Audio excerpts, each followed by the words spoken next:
नमस्कार, आप देख रहे हैं के न्यूज नेशनल और मैं हूं आपके साथ में शोभित पाठक। तो रुक करते हैं महत्वपूर्ण सुर्खियों पर। प्रधानमंत्री नरेंद्र मोदी आज भोपाल दौरे पर है। वे जनजाति गौरव दिवस पर आयोजित सम्मेलन को संबोधित करेंगे।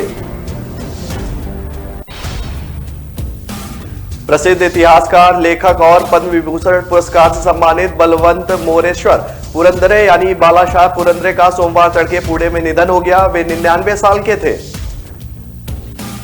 विधानसभा के इतिहास में रविवार को पहली बार बाल सत्र हुआ, जिसमें 2 घंटे तक देश प्रदेश से आए बच्चों ने सदन चलाया।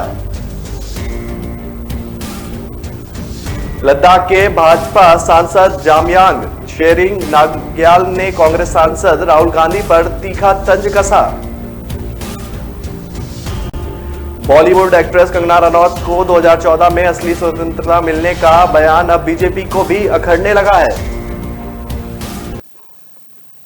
प्रधानमंत्री नरेंद्र मोदी आज भोपाल दौरे पर हैं। वे जनजाति गौरव दिवस पर आयोजित सम्मेलन को संबोधित करेंगे। प्रधानमंत्री राज्य सरकार की आदिवासियों से जुड़े योजनाओं का शुभारंभ भी करेंगे और हाल ही में बनकर तैयार हुए वर्ल्ड क्लास रानी कमलापति रेलवे स्टेशन, जो कि अब हबीबगंज रेलवे स्टेशन के नाम से पहले जाना जाता था, उसका भी अब उद्घाटन करेंगे। प्रधानमंत्री दोपहर 12:30 बजे भोपाल आएंगे। भोपाल में प्रधानमंत्री करीब 3 घंटे 50 मिनट रहेंगे। वे शाम 4:20 पर भोपाल एयरपोर्ट से दिल्ली रवाना हो जाएंगे। प्रधानमंत्री के तौर पर प्रधानमंत्री मोदी पहली बार इतना लंबा वक्त भोपाल में गुजारेंगे। अमर शहीद बिरसा मुंडा की जन्म जयंती पर जम्बूरी मैदान में आयोजित महासम्मेलन में प्रदेश भर के 37 जिलों के करीब 2 लाख आदिवासियों के शामिल होने का दावा किया गया है। मंच पर प्रधानमंत्री के अलावा राज्यपाल मंगू भाई पटेल, मुख्यमंत्री शिवराज सिंह चौहान, विमानन मंत्री ज्योतिरादित्य सिंधिया और कृषि मंत्री नरेंद्र सिंह तोमर सहित 8 केंद्रीय मंत्री,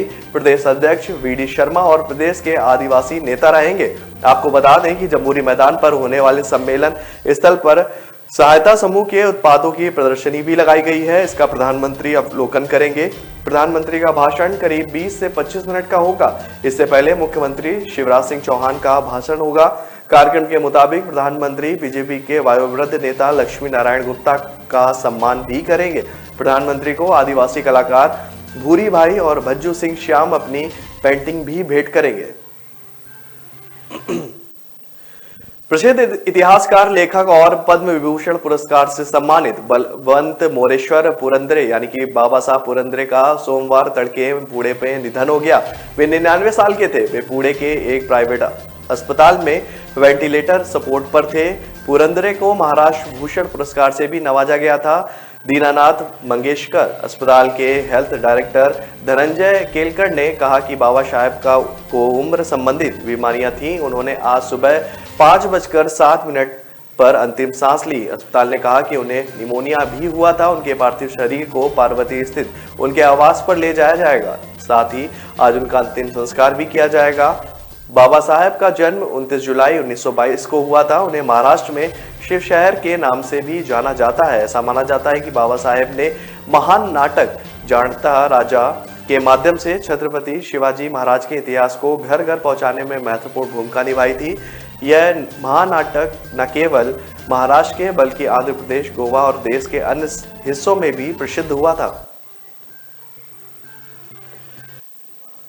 विधानसभा के इतिहास में रविवार को पहली बार बाल सत्र हुआ, जिसमें 2 घंटे देश प्रदेश से आए बच्चों ने सदन चलाया। देश प्रदेश से 200 बच्चे विधायक और मंत्री की भूमिका में विधानसभा पहुंचे थे। बच्चों को मुख्यमंत्री, नेता प्रतिपक्ष, मंत्री और सदन विधायक की भूमिका दी गई। सदन में बच्चों के बैठने की व्यवस्था भी उसी हिसाब से की गई थी।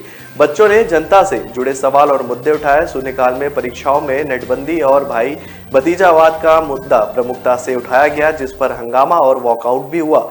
बाल विधायक महेश पटेल ने कहा कि प्रतियोगी परीक्षाओं में नेटबंदी की जाती है सुरक्षा के लिए, तो नेटबंदी ठीक है, लेकिन अपनी प्रशासनिक क्षमताओं को ढकने के लिए नेटबंदी गलत है। नेटबंदी करने से जनता को बहुत परेशानी होती है, अर्थव्यवस्था पर प्रभाव पड़ता है।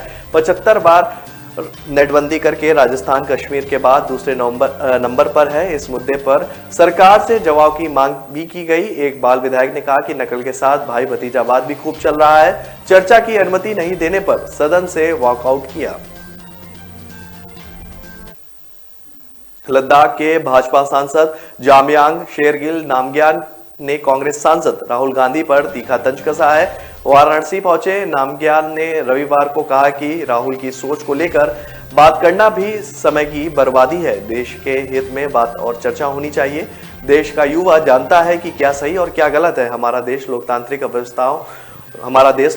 व्यवस्थाओं वाला देश है, लेकिन इसका गलत इस्तेमाल भी नहीं होना चाहिए। जो लोग अपने देश में रहकर इसका नमक खाकर भी इसके खिलाफ बोलते हैं, ऐसे लोगों को नेता मानना भी पाप है। उन्होंने आगे कहा कि भारतीय जमीन पर चीन के कब्जे की बात विपक्षी दलों की ओर से किया जाना अफवाह है। ऐसे में राजनीतिक दलों और उसके नेताओं से मैं कहना चाहता हूं कि वह लद्दाख आए, वे आकर देखें कि अब लद्दाख में हालात कैसे हैं। काफी दूर बैठकर बगैर जानकारी के कोई भी स्टेटमेंट देना उचित नहीं है। नामग्याल ने यूपी में शुरू हुई जिन्ना वाली राजनीति पर भी कटाक्ष किया। उन्होंने कहा कि कुछ लोग जिन्ना का नाम लेकर राजनीतिक रोटियां सेकते हैं। ऐसे लोगों की दुकान लंबे समय तक नहीं चलने वाली। जनता ऐसे लोगों को चुनाव में लगातार जवाब भी दे रही है।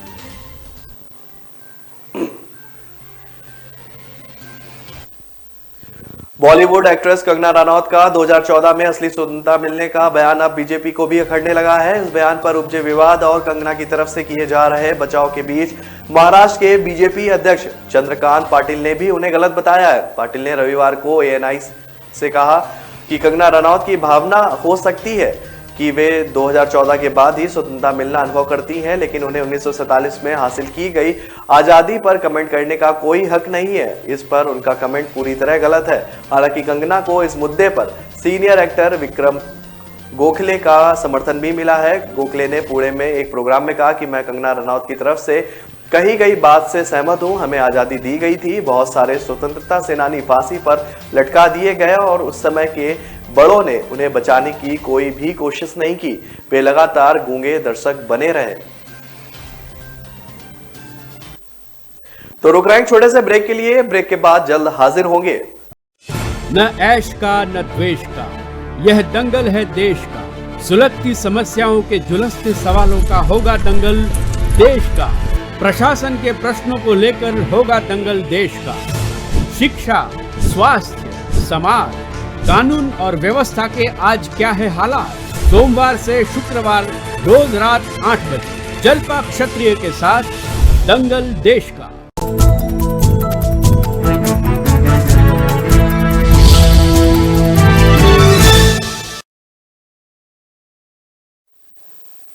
ब्रेक के बाद फिर स्वागत है आपका। रुक करते हैं आगे की खबरों पर।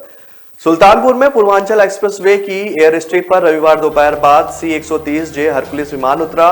विमान की तेज गर्जना से आसपास बसे गांव के लोगों का ध्यान अपनी ओर खींचा। इस दिनों ट्रायल की वजह से फाइटर प्लेन लोगों के बीच हैरानी का विषय बने हुए हैं। हर दिन फाइटर प्लेन एयर स्ट्रिप पर उतर रहे हैं। यह ट्रायल 16 नवंबर तक यूं ही चलता रहेगा। इससे पहले 12 नवंबर को मुख्यमंत्री योगी आदित्यनाथ के सामने 3 फाइटर प्लेन आए थे। तैयारियों का जायजा लेने के बीच ये 3 प्लेन एक्सप्रेसवे के ऊपर चक्कर लगाते रहे। एयर स्ट्रिप को टच करते हुए भी कई बार उड़ान भरी। 16 नवंबर को पूर्वांचल एक्सप्रेसवे के लोकार्पण के मौके पर पीएम नरेंद्र मोदी के आने की तैयारियां जोरों पर है। इस दिन एयर शो भी होना है। इसकी रिहर्सल भी हो रही है। इसके तहत वायुसेना के सबसे बड़े ट्रांसपोर्ट प्लेन में शामिल हरकुलिस को उतारकर एयर स्ट्रिप का टेस्ट भी किया गया। पंजाब में कांग्रेस की सियासत में एक और बड़ी हलचल हुई है। पूर्व सीएम कैप्टन अमरिंदर सिंह की सांसद पत्नी परनीत कौर ने रविवार को चंडीगढ़ पहुंचकर मौजूदा मुख्यमंत्री चरणजीत चन्नी से मुलाकात की। कैप्टन को पद से हटाए जाने के बाद यह परनीत की नए सीएम चरणजीत चन्नी से पहली मुलाकात है। उनके साथ गए पटियाला के मेयर संजीव शर्मा ने कहा कि डेयरी शिफ्टिंग प्रोजेक्ट का काम तेज करने के मकसद से यह मुलाकात की गई है। इस मीटिंग के दूसरे कोई मायने नहीं है। यह मुलाकात इसलिए अहम मानी जा रही है क्योंकि कैप्टन अमरिंदर सिंह कांग्रेस छोड़ चुके हैं। उन्होंने अपनी नई पार्टी पंजाब लोक कांग्रेस बना ली है। हालांकि परनीत कौर ने भी अभी तक अपने पत्ते नहीं खोले हैं। परनीत कौर के करीबी सूत्रों के मुताबिक चन्नी के साथ इस मीटिंग में सिर्फ प्रोजेक्ट को लेकर ही चर्चा हुई है। कयासबाजी जरूर लगाई जा रही है कि कहीं कैप्टन को फिर से कांग्रेस में लाने के लिए कोई सियासी कोशिश तो नहीं हो रही है, लेकिन कांग्रेसी सूत्र इससे इनकार कर रहे हैं। त्रिपुरा में 2 महिला पत्रकारों को पुलिस ने रविवार को हिरासत में ले लिया। उनके नाम पर एफआईआर में दर्ज था। यह एफआईआर दक्षिणपंथी समूह विश्व हिंदू परिषद के एक सदस्य कंचन दास की है। शिकायत के बाद दर्ज की गई दोनों पत्रकारों के नाम समृद्धि सकुनिया और स्वर्णा झा है। दोनों हाल में ही त्रिपुरा में हुई हिंसा की घटनाओं को कवर कर रही हैं। उन्होंने आरोप लगाया है कि पुलिस सुबह उनके होटल में आई और उन्हें धमकाया। इन पत्रकारों पर धारा 153A के तहत धर्म के आधार पर समुदायों के बीच दुश्मनी को बढ़ावा देने और आईपीसी की धारा 120B के तहत आपराधिक साजिश का हिस्सा होने का आरोप लगाया गया है। रविवार देर शाम त्रिपुरा पुलिस का आधिकारिक बयान आया। इसमें कहा गया है कि दोनों पत्रकारों को झूठी खबर प्रकाशित करने के आरोप में हिरासत में लिया गया है। उन्हें नॉर्थ त्रिपुरा के फातिक्रोए पुलिस स्टेशन के तहत आने वाले पाल बाजार में सांप्रदायिक नफरत फैलाने में शामिल पाया गया था। पुलिस ने आगे कहा कि अमरावती समेत महाराष्ट्र के कुछ हिस्सों में हाल ही में हुई हिंसा को सांप्रदायिक घटना के नतीजे के रूप में लेते हुए यह साफ हो गया कि कुछ स्वार्थी तत्व त्रिपुरा में सांप्रदायिक माहौल भड़काने की कोशिश कर रहे हैं।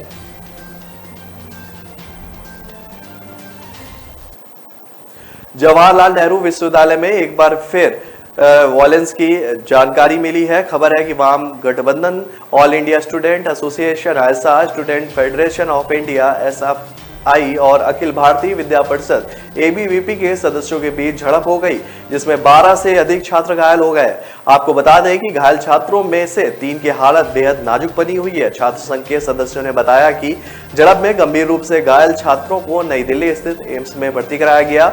जानकारी के मुताबिक दिल्ली में JNU के अंदर रविवार की शाम छात्रों के 2 गुटों में बहस और धक्का मुक्की हुई थी।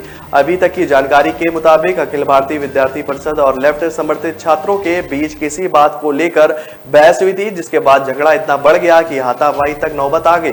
पुलिस को दी गई शिकायत में दोनों ही गुटों में छात्रों ने एक दूसरे पर मारपीट का आरोप भी लगाया है। DCP south west Gaurav Sharma के मुताबिक रविवार को थाना वसंत कुंज नॉर्थ में नारेबाजी और झगड़े की आशंका की सूचना मिली थी। पुलिस ने तुरंत कॉल का जवाब दिया। हालांकि मौके पर किसी तरह का झगड़ा नहीं हुआ। पूछताछ करने पर पता चला है कि छात्र संघ हॉल में मीटिंग आयोजित करने को लेकर छात्रों के 2 गुटों में तीखी नोकझोंक हुई।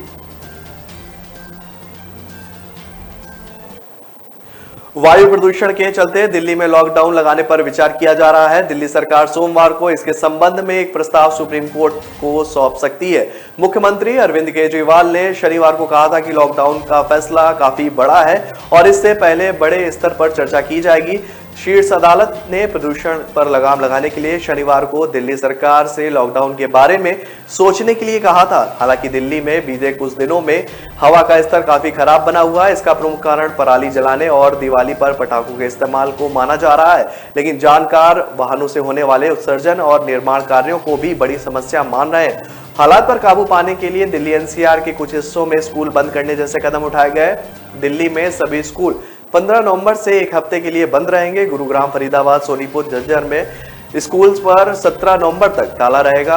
एयर क्वालिटी मैनेजमेंट कमीशन ने रविवार को राजस्थान और उत्तर प्रदेश को भी इस तरह की पाबंदियों पर विचार करने का सुझाव दिया है।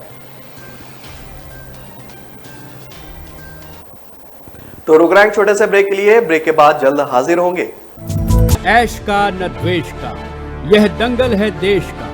सुलगती समस्याओं के जुलसते सवालों का होगा दंगल देश का। प्रशासन के प्रश्नों को लेकर होगा दंगल देश का। शिक्षा, स्वास्थ्य, समाज, कानून और व्यवस्था के आज क्या है हालात। सोमवार से शुक्रवार रोज रात 8 बजे जलपा क्षत्रिय के साथ दंगल देश का।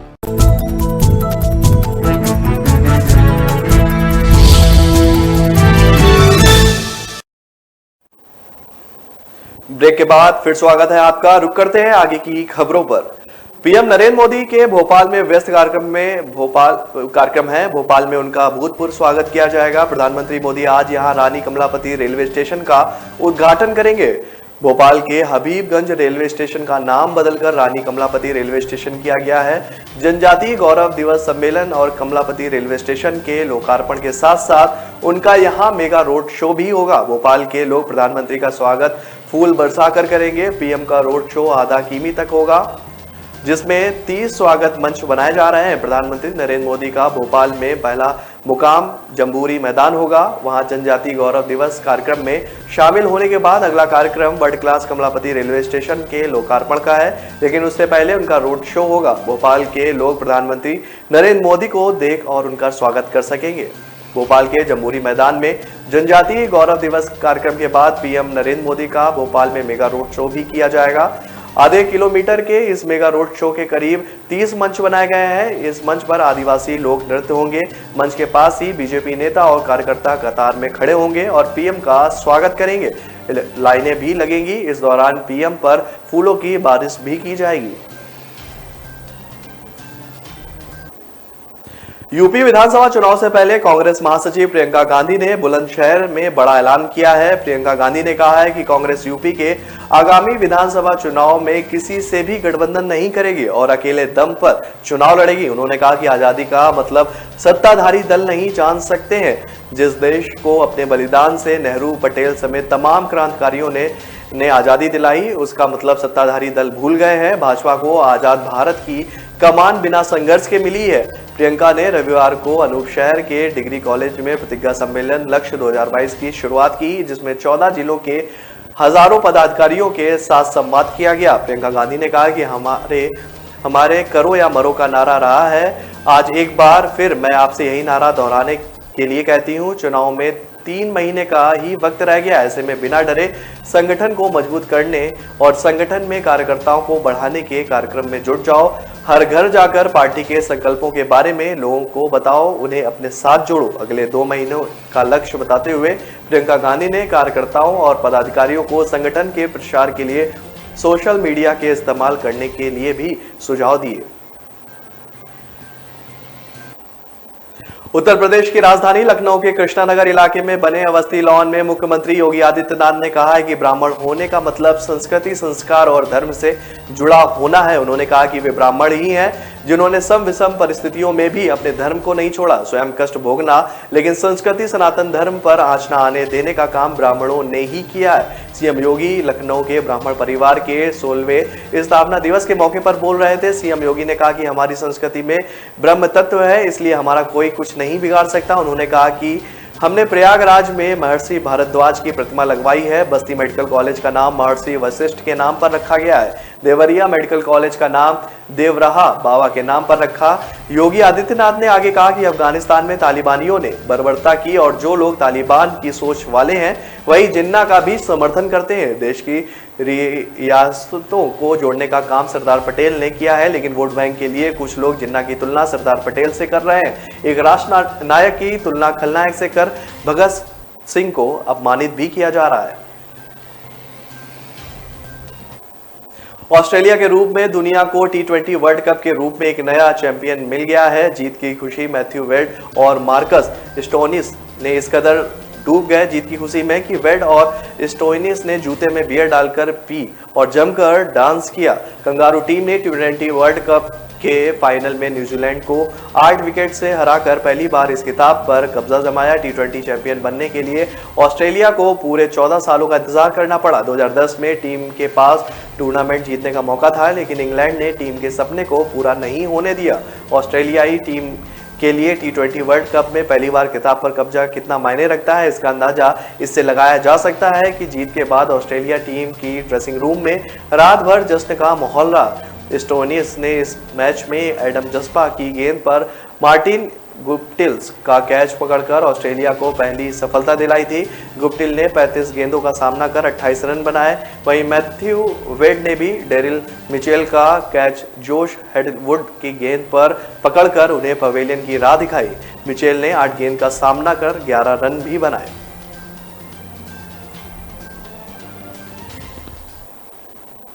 दिल्ली महिला आयोग की अध्यक्ष स्वाति मालीवाल ने एक्ट्रेस कंगना रनौत को दिए गए पद्मश्री पुरस्कार को वापस लेने की मांग की है करते हुए राष्ट्रपति रामनाथ कोविंद को एक चिट्ठी लिखी है। कंगना ने बीते दिनों एक राष्ट्रीय टीवी चैनल पर देश की स्वतंत्रता पर विवाद वाला बयान दिया था। उन्होंने अपने बयान में कहा था कि भारत को असली आज़ादी 2014 में मिली और 1947 में देश को आज़ादी भीख में मिली थी।